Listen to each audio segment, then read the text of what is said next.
حضور نے حسین کو سبتم من الاسباط کہہ کر کے انا اعطینا کل کوثر کی تفسیر کر دی، انا اعطینا کل کوثر کی تفسیر کر دی۔ انا اعطینا کل کوثر کا مطلب کیا ہے؟ اس کا مطلب یہ ہے بے شک ہم آپ کو کثرت عطا کریں گے۔ ایک قول کے مطابق تفسیریں، اس کی ہر تفسیر مراد ہے، اس میں کثرت ہوتی ہے، لیکن یہاں یہ بھی کہا گیا ہے اور ایک دشمن کا جواب دیا گیا ہے، انا اعطینا کل کوثر۔ جس دشمن نے حضور سے کہا تھا جب ان کے شہزادے کا انتقال ہوا تو کہا کہ آپ کی نسل تو منقطع ہو گئی، آپ کی نسل تو ختم ہو گئی، اب آپ کو کون یاد کرے گا؟ تو اس پر اللہ نے جواب دیا انا اعطینا کل کوثر۔ تو اگر اس تفسیر سے دیکھیں تو اس کا مطلب یہ ہے کہ اے میرے حبیب ہم آپ کو اولاد کی کثرت عطا کریں گے۔ جب بیٹے بچپن میں ہی انتقال کر گئے تو پھر اولاد کی کثرت کیسے ہوئی؟ تو حضور نے کہہ دیا سبتم من الاسباط، یہ جو کثرت ہے یہ میرے حسین سے ہوگی۔ اگرچہ حسین اپنے خاندان کے ساتھ شہید ہو جائے گا، لیکن ایک وقت ایسا آئے گا کہ یہ شہید ہو کر کے اتنا مضبوط جڑ والا درخت بنے گا کہ ان کی جو شاخیں ہوں گی وہ پوری کائنات میں پھیل جائیں گی۔ اور یہی ہوا کربلا کے میدان میں، حسین شہید ہو گیا لیکن بچا صرف زین العابدین، اور ان کی وجہ سے آج دنیا کا کوئی کونا ایسا نہیں ہے جہاں سید زادہ نہ ہو، جہاں سید نہ ہو۔ اس لیے حضور نے تفسیر کر دی کہ حسین سبت ہیں اسباط میں سے، حضور ایسے نواسے ہیں جو سبت ہیں، ایسے ہیں کہ جن کی نسلیں قیامت تک رہے گی۔ ایک پنجابی بزرگ گزرے ہیں جن کو ہم اور آپ سب جانتے ہیں، جن کا نام ہے پیر مہر علی شاہ رحمۃ اللہ علیہ۔ یہ اصل میں پنجابیوں کے اعلیٰ حضرت ہیں اور بڑے کمال کے بزرگ ہیں، بڑے ایک عالمی شخصیت ہیں، ایک نالج یافتہ پرسن ہے اور آپ کی تاریخ میں بڑی اہمیت ہے۔ روایتوں میں آتا ہے کہ ایک انگریز، اور وہ بھی پادری یعنی مربی، مولانا ٹائپ کا انگریز جو پادری ہوتا ہے، عیسائیت کو سب سے زیادہ جاننے والا اپنی قوم میں، پادری حضرت پیر مہر علی شاہ کی بارگاہ میں آیا اور آ کر کہنے لگا کہ آپ کا دعویٰ ہے کہ قرآن میں ہر چیز کا بیان ہے۔ آپ نے فرمایا بے شک قرآن کہتا ہے تبیانا لکل شیء، قرآن میں ہر چیز کا بیان ہے، اس میں کوئی شک نہیں۔ فرمایا پھر امام حسین کا تذکرہ قرآن میں کیوں نہیں ہے؟ جبکہ امام حسین نے اسلام کے لیے، دین کے لیے، کتاب کے لیے، قرآن کے لیے بہت بڑی قربانی دی، اتنی بڑی قربانی دی کہ شاید اس کی مثال دنیا میں نہیں ملتی، تو ان کا تذکرہ کیوں نہیں ملتا قرآن میں؟ نہیں ملتا تو پھر یہ تمہارا کہنا تبیانا لکل شیء کہ قرآن میں ہر چیز کا بیان ہے، یہ جھوٹی بات ہے۔ آپ نے فرمایا کیا آپ نے قرآن پڑھا ہے؟ کہا بالکل پڑھا ہے، اور دیکھو ابھی بھی چھوٹا سا قرآن میرے جیب میں ہے۔ آپ نے فرمایا پھر ایسے کر پڑھ کے سنا قرآن۔ اب کمال دیکھیے، انگریز کو بھی اگر محبت ہو جائے حق کی تو وہ قرآن اپنے پاس بھی رکھتا ہے اور پھر قرآن پڑھتا بھی ہے۔ لیکن اگر مسلمانوں کے گھر میں ہمارے جیسے لوگ پیدا بھی ہو جائیں اور حق کی جستجو نہ ہو، حق کی محبت نہ ہو، تو پھر قرآن الماریوں میں رہتا ہے اور اس پہ ریت جمتی رہتی ہے۔ سوچنا چاہیے کہ آخر ہم مسلمانوں کے گھر میں ہیں اور پھر اس کے باوجود بھی حق سے محبت کیوں نہیں ہے، حق کی باتوں سے محبت کیوں نہیں ہے؟ اللہ اکبر۔ پیر مہر علی نے کہا پھر سناؤ قرآن۔ اس نے جو ہے نا دو زانوں بیٹھ گیا بڑے ادب کے ساتھ، جیسے استاذ کے سامنے ایک شاگرد بیٹھتا ہے سناتے وقت، دو زانوں بیٹھ گیا اور دو زانوں بیٹھ کر تجوید کے ساتھ، تجوید کہتے ہیں کہ ایک ایک حرف کو مخرج کے ساتھ اور اس کی خوبیوں کے ساتھ پڑھنے کو تجوید کہتے ہیں، تو تجوید کے ساتھ پڑھنے لگا اعوذ باللہ من الشیطان الرجیم اگر انگریز کی اس پادری کی تلاوت آج کا ہمارے جیسا مسلمان سن لیتا تو وہ بھی شرما جاتا کہ یار میں 60 سال ہو گئے محرم کا کھیچڑا کھا رہا ہوں، 60 سال ہو گئے چھٹی شریف کی کھیر کھا رہا ہوں، بار بار خواجہ کا نام لے رہا ہوں، لیکن اب تک میں نے قرآن نہیں سیکھا۔ وہ قرآن کی جس کی تلاوت شہد سے زیادہ میٹھی ہے۔ ہاں روایتوں میں آتا ہے وَقِرَاءَتُهُ أَحْلَى مِنَ الْعَسْلِ، یہ جو قرآن ہے اس کا جو پڑھنا ہے وہ شہد سے زیادہ میٹھا ہے۔ حضور نے فرمایا الف لام میم، میں یہ نہیں کہتا کہ یہ ایک حرف ہے، بلکہ الف ایک الگ حرف ہے، لام ایک الگ حرف ہے، میم ایک الگ حرف ہے، اور جو بندہ قرآن کا ایک حرف پڑھے گا اللہ اس کو 10 نیکیاں عطا فرمائے گا۔ اس کے باوجود بھی مسلمان قرآن سے غفلت برتتا ہے اور قرآن نہیں پڑھتا۔ تو انگریز نے پڑھا اعوذ باللہ من الشیطان الرجیم بسم اللہ الرحمن الرحیم۔ پیر مہر علی شاہ مسکرائے، مسکراہٹ میں کچھ راز چھپے تھے۔ پیر مہر علی نے کہا بس ہو گیا، رک جا، پڑھا نا تو نے بسم اللہ الرحمن الرحیم، کہاں پڑھا؟ کہا اعداد کے اعتبار سے بتا اس میں کتنے عدد آتے ہیں؟ کہا 786 آتے ہیں۔ کتنے آتے ہیں؟ 786، 786۔ فرمایا 786 بات ہوگی پوری؟ کہاں ہوگی؟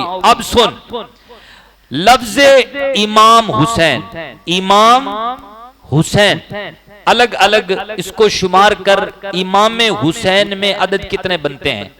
آپ نے فرمایا گن لے 210 بنتے ہیں۔ اس نے کہا ٹھیک سرکار 210 بنتے ہیں۔ کہا دوسری بات، امام حسین کی پیدائش کون سے سن ہجری میں ہے؟ 4 ہجری میں۔ کہا ٹھیک ہے شمار کر لینا۔ پھر آپ نے فرمایا چل یہ بتا آپ کی سن جو شہادت کا سن ہے وہ کون سا ہے؟ کہا 61 ہجری۔ ٹھیک ہے شمار کر لینا۔ کرب و بلا، یہ جو لفظ کرب و بلا ہے اس کی عدد کتنی ہے؟ 261، شمار کر لینا۔ اس نے کہا کیا شمار۔ کہا اب آگے بڑھ، امام حسن، لفظ امام حسن اس کی عدد کتنی ہے؟ 200۔ پھر امام حسن کی شہادت کا جو سن ہے وہ کتنا ہے؟ 50 ہجری۔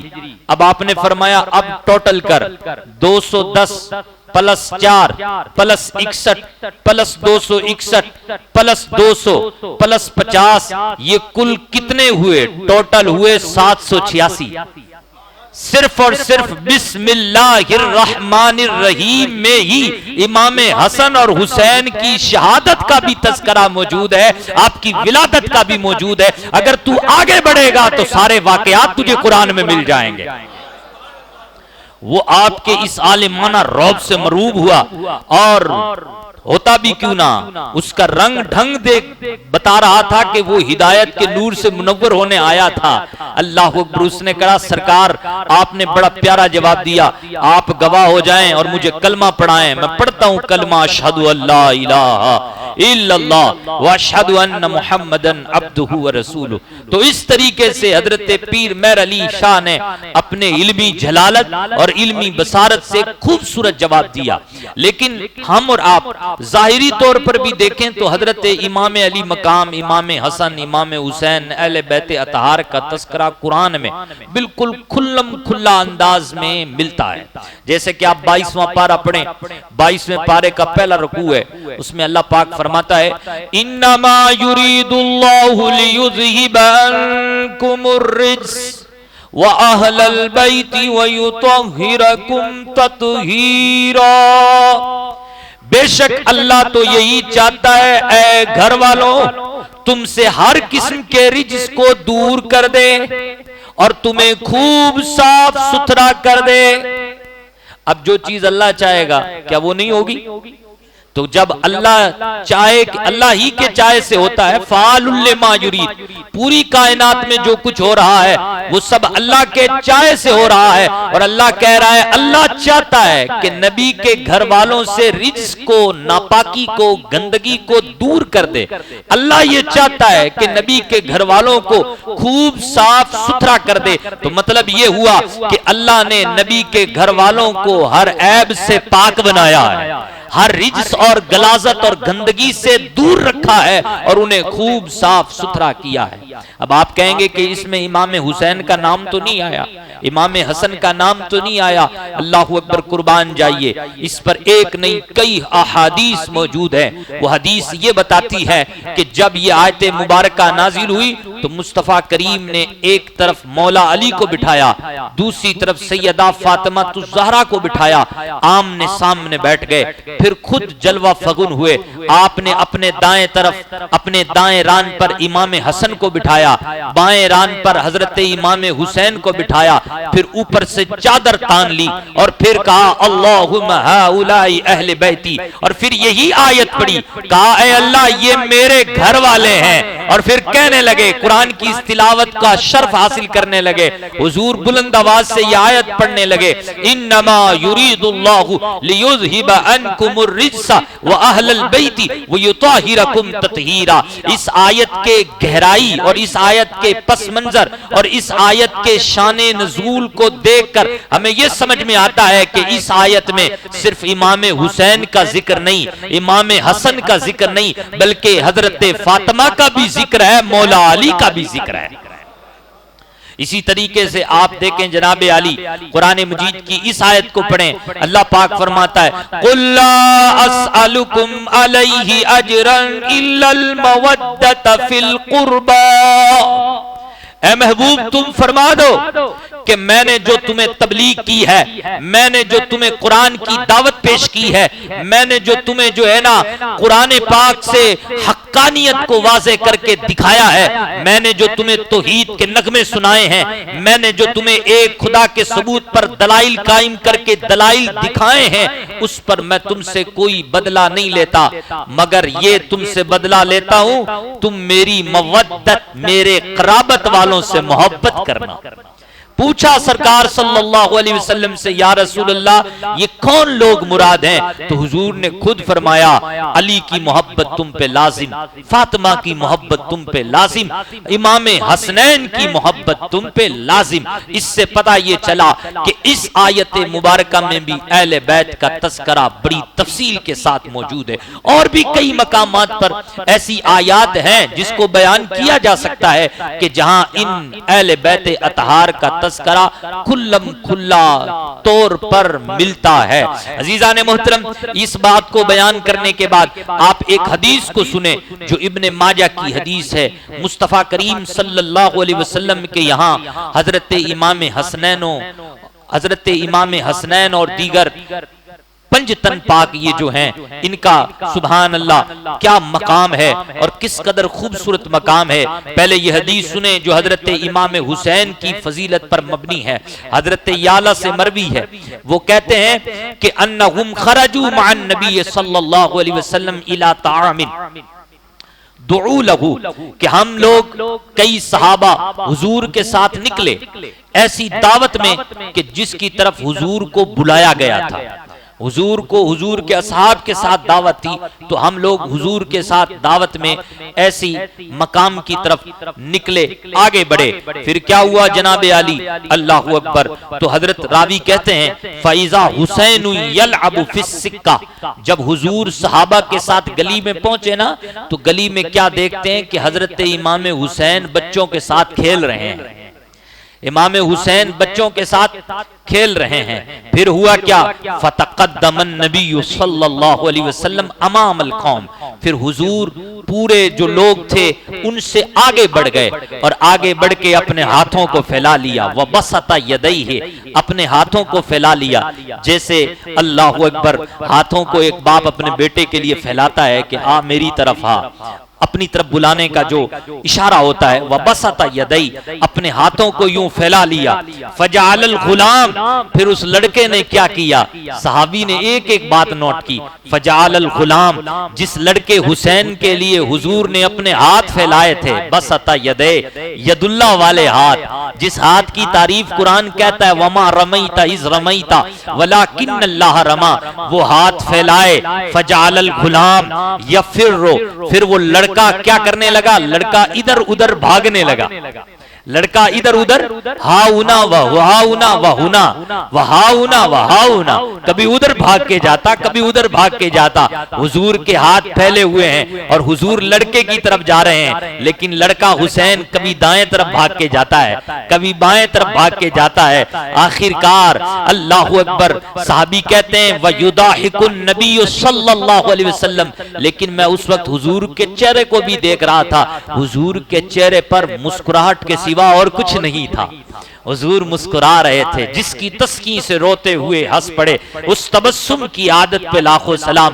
مصطفیٰ مسکرا رہے تھے اور بیٹا حسین کبھی دائیں طرف بھاگتا ہے کبھی الٹے طرف بھاگتا ہے، کبھی دائیں کبھی بائیں. مصطفیٰ مسکرا رہے ہیں. حتی اخذہ، آخرکار حضور نے لڑکے حسین کو پکڑ لیا اور پکڑ لیا. اور پھر دیکھیں راوی نے جو نقشہ کھینچا ہے حد کر دی. ایسا کون کھینچتا ہے؟ ایسا وہی کھینچتا ہے جو اپنا قبلہ اور کعبہ مصطفیٰ کو بنا لے، کہ حضور کی حرکتوں کو دیکھنے کے لیے ساری چیزیں نوٹ وہی کرتا ہے. جس کی نگاہوں میں جس کے دل میں مصطفیٰ بستے ہوں وہی ایسی چیزیں نوٹ کرتا ہے. یہ صحابی ہیں، صحابی ہمارے طرح 1400 سال آنے کے بعد ہمارے جیسے محبت کا دم بھرنے والے گنہگار لوگ نہیں تھے. یہ لوگ صحابہ تھے، مصطفیٰ کو پڑھتے تھے، حضور کو دیکھتے تھے، مصطفیٰ کی اداؤں پہ نظر رہتی تھی. اس لیے انہوں نے کہا فَجَعَلَ إِحْدَى يَدَيْهِ تَحْتَ ذَقْنِهِ وَالْأُخْرَى فِي فَاسِ رَاسِهِ. حضور نے اپنا ایک ہاتھ حضرت امام حسین کی چن پہ رکھ دیا، ٹھوڑی پہ رکھ دیا، اور دوسرا ہاتھ سر پہ رکھ دیا. فاس راسے ہی، سر پہ رکھ دیا. کمال ہے کہ نہیں؟ کتنا غور سے دیکھا اس صحابی نے. کہا میں نے دیکھا مصطفیٰ نے اپنا ایک ہاتھ حضور کی حضرت امام حسین کی ٹھوڑی پہ رکھا اور دوسرا ہاتھ سر پہ رکھا. پھر کیا کیا؟ فَقَبَّلَهُ، پھر مصطفیٰ نے پیار سے چوم لیا حسین کا. کتنی لذت ہے. اللہ اکبر. فَقَبَّلَهُ، پھر امام حسین کو مصطفیٰ نے چوم لیا. پھر کہا وقال، پھر لب کشاں ہوئے، پتلی پتلی گلے قدس کی پتیاں، ان لبوں کی نزاکت پہ لاکھوں سلام. پھر لب ہلے، لبوں سے پھول جھڑے، ان لبوں سے جو الفاظ نکلے وہ یہ تھے حسین منی وَأَنَا مِنْ حُسَيْن، حسین مجھ سے میں حسین سے، حسین مجھ سے میں حسین سے. کیا مطلب؟ حسین مجھ سے میں حسین سے. یہ عربک ٹینس ہے، عربک ایک جملہ ہے. اس جملے کو پیار میں بولا جاتا ہے. جب کسی کے بارے میں یہ کہا جاتا ہے نا کہ حسین سے محبت میری محبت ہے، حسین سے لڑائی میری لڑائی ہے، حسین سے نفرت مجھ سے نفرت کرنا ہے، تب یہ جملہ کہا جاتا ہے محبت میں.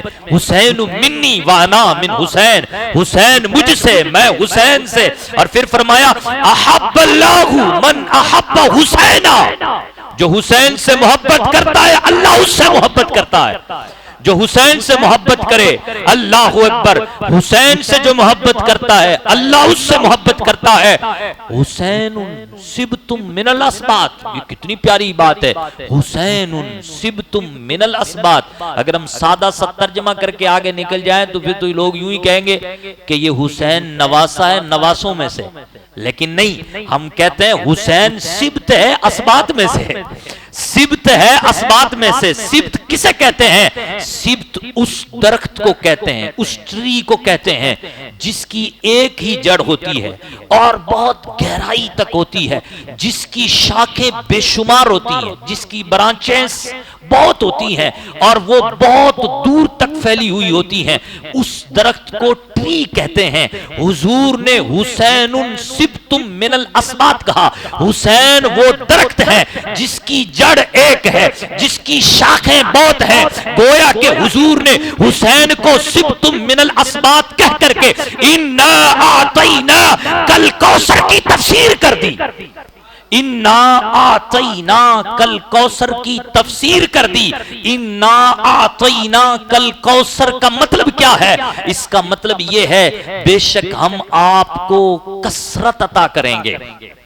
ایک قول کے مطابق تفسیریں اس کی ہر تفسیر مراد ہے، اس میں کثرت ہوتی ہے، لیکن یہاں یہ بھی کہا گیا ہے اور ایک دشمن کا جواب دیا گیا ہے، انا اعطیناک الکوثر۔ جس دشمن نے امام حسین سے کہا تھا، حضور سے کہا تھا جب ان کے شہزادے کا انتقال ہوا تو کہا کہ آپ کی نسل تو منقطع ہو گئی، آپ کی نسل تو ختم ہو گئی، اب آپ کو کون یاد کرے گا؟ تو اس پر اللہ نے جواب دیا انا اعطیناک الکوثر۔ تو اگر اس تفسیر سے دیکھیں تو اس کا مطلب یہ ہے کہ اے میرے حبیب، ہم آپ کو اولاد کی کثرت عطا کریں گے۔ جب بیٹے بچپن میں ہی انتقال کر گئے تو پھر اولاد کی کثرت کیسے ہوئی؟ تو حضور نے کہہ دیا سبتم من الاسباط، یہ جو کثرت ہے یہ میرے حسین سے ہوگی۔ اگرچہ حسین اپنے خاندان کے ساتھ شہید ہو جائے گا، لیکن ایک وقت ایسا آئے گا کہ یہ شہید ہو کر کے اتنا مضبوط جڑ والا درخت بنے گا کہ ان کی جو شاخیں ہوں گی وہ پوری کائنات میں پھیل جائیں گی۔ اور یہی ہوا کربلا کے میدان میں، حسین شہید ہو گیا لیکن بچا صرف زین العابدین، اور ان کی وجہ سے آج دنیا کا کوئی کونا ایسا نہیں ہے جہاں سید زادہ نہ ہو، جہاں سید نہ ہو۔ اس لیے حضور نے تفسیر کر دی کہ حسین سبت ہیں اسباط میں سے، حضور ایسے نواسے ہیں جو سبت ہیں، ایسے ہیں کہ جن کی نسلیں قیامت تک رہے گی۔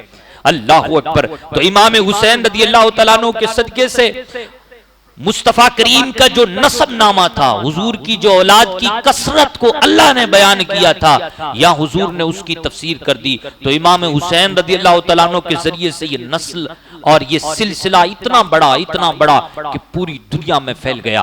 عزیزان محترم، ایک بار درود پاک پڑھیں، اللہم صلی علی سیدنا و مولانا محمد وعلی آل محمد واصحابہ اجمعین، الصلاة والسلام علیکہ یا رسول اللہ وعلی آلک واصحابک یا حبیب اللہ۔ جلدی سے یہ دو حدیثیں سن لیں، پھر انشاءاللہ حضرت امام علی مقام کے نام سے ان کی سیرت کا ایک پہلو آپ کے سامنے رکھتا ہوں، تاکہ ہم اور آپ جہاں محبت کرتے ہیں آقا حسین سے، وہاں آپ کی سیرت پر بھی عمل کر سکیں۔ اللہ اکبر۔ روایت ہے، ابن ماجہ کی حدیث ہے، حضور پاک صلی اللہ علیہ وسلم کے بارے میں حضرت ابو ہریرہ نے یہ نقل کیا کہ مصطفیٰ کریم صلی اللہ علیہ وسلم نے قال للحسن، حسن کے لیے فرمایا اللہم انی احبہ فاحبہ واحبہ من یحبہ قال ودمہ الی صدری۔ سبحان اللہ۔ آپ نے فرمایا اے اللہ، میں اس سے محبت کرتا ہوں، تو بھی اس سے محبت فرما، اور تو اس سے بھی محبت فرما جو اس سے محبت فرمائے، جو اس سے محبت فرمائے۔ پھر کیا ہوا؟ وَدَمَّهُ إِلَىٰ صَدْرِهِ۔ اللہ اکبر۔ حضرت ابو ہریرہ کہتے ہیں کہ پھر حضور نے حضرت امام حسن کو اپنے سینے سے لگایا، چمٹایا اور ان کو چوما۔ اللہ اکبر۔ یہ حدیثیں اور اس قسم کے کئی احادیث ہمیں یہ بتاتی ہیں کہ حضرت امام حسین اہل بیت اطہار کا مقام بہت بلند ہے۔ ایک بار کی بات ہے کہ یہ تاریخ مدینہ دمشق، اس کتاب میں یہ روایت موجود ہے کہ حضور حضرت مولا علی کے گھر پہنچے، کہ جب مولا علی سو رہے تھے تو حضرت پیارے آقا جب وہاں پہنچے نا تو آپ نے دیکھا کہ امام حسن جاگ اٹھے اور دودھ مانگ رہے ہیں، مولا علی آرام کر رہے ہیں، سیدہ فاطمہ بھی ہیں، تو حضور نے خود بکری کا دودھ نکالا اور امام حسن کو پلانے لگے، تو اتنے میں امام حسین نے دودھ مانگ لیا۔ تو امام حسین سے پیارے آقا فرماتے ہیں اے حسین بیٹا، پہلے حسن نے مانگا، اس کو دودھ پلا دوں؟ تو سیدہ فاطمہ بول اٹھی یا رسول اللہ، آپ کو بڑا شہزادہ بڑا پیارا ہے چھوٹے کے بنسبت۔ تو حضور نے فرمایا فاطمہ، تو حسن حسین اور یہ جو سونے والا ہے، یعنی مولا علی کی طرف اشارہ کر کے کہا، اور یہ جو سونے والا ہے، ہم سارے جنت میں ایک ہی جگہ رہیں گے، ہم سارے جنت میں ایک ہی جگہ رہیں گے۔ ایسی بے شمار حدیثیں ہیں کہ ان کی محبت پر، ان کی فضیلت پر بالکل اظہر من الشمس کی طرح دال ہیں، لیکن محبت ہے ہمیں اور ہونی بھی چاہیے۔ الحمدللہ ہم سنیوں کو محبت ہے الحمدللہ، لیکن سنیوں محبت کا ایک تقاضا ہے، محبت اطاعت مانگتی ہے، محبت تقاضا کرتی ہے کہ تم جس سے محبت کرتے ہو اس کے پیروکار بھی بنو، اس سے محبت بھی کرو۔ اب آپ کی سیرت میں بہت کچھ ملتا ہے، ایک بات سنو اس حوالے سے جب محرم کی 10ویں تاریخ آئی نا، عاشورہ کی رات، تو حضرت عباس علمبردار سے امام علی مقام کہنے لگے، عباس ان سے جا کے کہو کہ ایک رات ملتوی کر دیں جنگ کے لیے، یعنی ایک دن ہمیں مہلت کے طور پہ دے دو۔ اور عباس یہ میں اس لیے کہہ رہا ہوں تاکہ ہم جی بھر کے رات بھر خدا کی عبادت کر سکیں، اور اللہ جانتا ہے، حضرت عباس سے کہا عباس اللہ جانتا ہے کہ حسین کو قرآن پڑھنا کتنا پسند ہے، اللہ جانتا ہے کہ حسین کو قرآن پڑھنا کتنا پسند ہے، اللہ جانتا ہے کہ حسین کو سجدے پہ سجدہ کرنا کتنا پسند ہے۔ تیسری بات فرمائی اللہ جانتا ہے کہ حسین کو ذکر خدا کرنا، اللہ کی ضربیں لگانا کتنا پسند ہے، اللہ جانتا ہے کہ حسین کو استغفار کرنا کتنا پسند ہے، اللہ جانتا ہے۔ یہ 4 باتیں آپ نے فرمائی، اور فرمایا ان سے کہو کہ ایک رات کی مہلت دے دیں تاکہ ہم یہ 4 چیزیں بڑی محبت کے ساتھ کر سکیں۔ اب ذرا سمجھو، سوچو، محبت کا دم ہے اور ہونا بھی چاہیے، محبت کرنی بھی چاہیے، محبت کا دعویٰ بھی ہونا چاہیے، لیکن محبت اطاعت مانگتی ہے۔ کیا آپ اپنے محبوب کی اس بات پر عمل کرنے کو تیار ہو، یا پھر محرم کی آنے والی رات کو شرکش بننے کے لیے بالکل ریڈی بیٹھے ہو، یا پھر چرائے پر بیٹھ کر کے آپ جو ہے ادھر ادھر دھکا اور تانکا اور جھانکی میں لگے ہوئے ہو، کسی خوبصورت پہ نظر ڈال رہے ہو، کبھی کس پہ کبھی کس پہ، یا امام حسین کی سیرت پر عمل کرنے کو تیار ہو؟ امام حسین کی سیرت یہ ہے کہ یہ عاشورہ کی رات ہے، امام حسین کہتے ہیں مجھے پسند ہے کہ میں قرآن پڑھوں، مجھے پسند ہے کہ میں ذکر خدا کروں، مجھے پسند ہے کہ میں استغفار کروں۔ بتاؤ امام حسین کی سیرت پر عمل کرنے کو تیار ہو؟ اگر تیار ہو تو پھر عاشورہ کی رات یوں گلیوں میں مت گوانا، پھر عاشورہ کی رات یوں گلیوں میں بیٹھکوں پہ بیٹھ کر فون چلا کے مت گزارنا، فیس بک چلاتے ہوئے وقت مت گزار دینا، بلکہ عاشورہ کی رات کو غنیمت سمجھنا، امام حسین کی طرح قرآن کی تلاوت سنتے اور قرآن کی تلاوت کرتے ہوئے گزار دینا۔ یہ آپ کی سیرت ہمیں یہ بتاتی ہے۔ آپ کی سیرت کے اور بھی بہت سارے گوشے ہیں جو ہمیں بہت بہترین پیغام دیتے ہیں۔ ایک اسی میں ہی چھوٹی سی بات، اور پھر بات کو ختم کرتا ہوں، کہ امام علی مقام نے جب خطبہ دیا تھا نا، جب خطبہ دیا تھا، آخری خطبہ، تاریخ مدینہ دمشق میں یہ بات لکھی ہوئی ہے کہ جب آپ نے خطبہ دیا تھا تو آپ نے خطبے میں یہی کہا تھا، اے لوگوں تم سب اللہ سے ڈرو، تم سب اللہ سے ڈرو، اور اللہ سے ڈرتے ہوئے دنیا میں بیزی مت ہو جاؤ، کہیں تمہیں دنیا کی محبت تمہیں ہلاک نہ کر دے، آخرت کو مت بھول جانا۔ آپ کے خطبے کے اندر یہ الفاظ تھے، یعنی گویا کہ آپ کا خطبہ یہ بتا رہا ہے کہ امام علی مقام کی سیرت میں یہ ہے کہ انسان آخرت سے کبھی بھی غافل نہ ہو۔ امام علی مقام کی سیرت میں یہ ہے کہ انسان دنیا کی محبت میں خدا کے ذکر سے غافل نہ ہو۔ یہ امام حسین کی سیرت میں ہے، اس لیے ہمیں چاہیے کہ ہم امام حسین رضی اللہ تعالیٰ عنہ کی سیرت پر بھی عمل کریں، آپ کی سیرت مبارکہ کو بھی اپنانے کی کوشش کریں۔ محبت اطاعت مانگتی ہے، محبت تقاضا کرتی ہے کہ آپ اطاعت کریں۔ اللہ کریم سے دعا ہے اللہ کریم ہم سب کو امام علی مقام کے سیرت پر عمل کرنے کی توفیق عطا فرمائے۔ آپ کی سیرت کے گوشے بے شمار ہیں، آپ کا فقیروں سے محبت ایک لازوال ایک عمل ہے، اللہ اکبر، اور وہ بھی قرآن کے مطابق۔ آپ کا لوگوں کو معاف کر دینا، یہ بھی آپ کی سیرت کی ایک اعلیٰ ترین مثال ہے، اور وہ بھی قرآن کے بالکل فرمان کے مطابق۔ اس سے علاوہ اور کئی، آپ کی سخاوت، آپ کا صبر، اور ایسی بے شمار چیزیں جو ہمارے اندر اس وقت نہیں ہیں، وہ امام حسین کی سیرت میں ہمیں ملتی ہے۔ اس لیے حق یہی ہے امام حسین رضی اللہ تعالی عنہ کی محبت کا کہ ہم آپ کی سیرت پر بھی عمل کریں گے نا انشاءاللہ؟ ہاں کریں گے انشاءاللہ۔ اللہ تعالیٰ سے دعا ہے اللہ پاک ہم سب کو ان باتوں پر عمل کرنے کی توفیق عطا فرمائے۔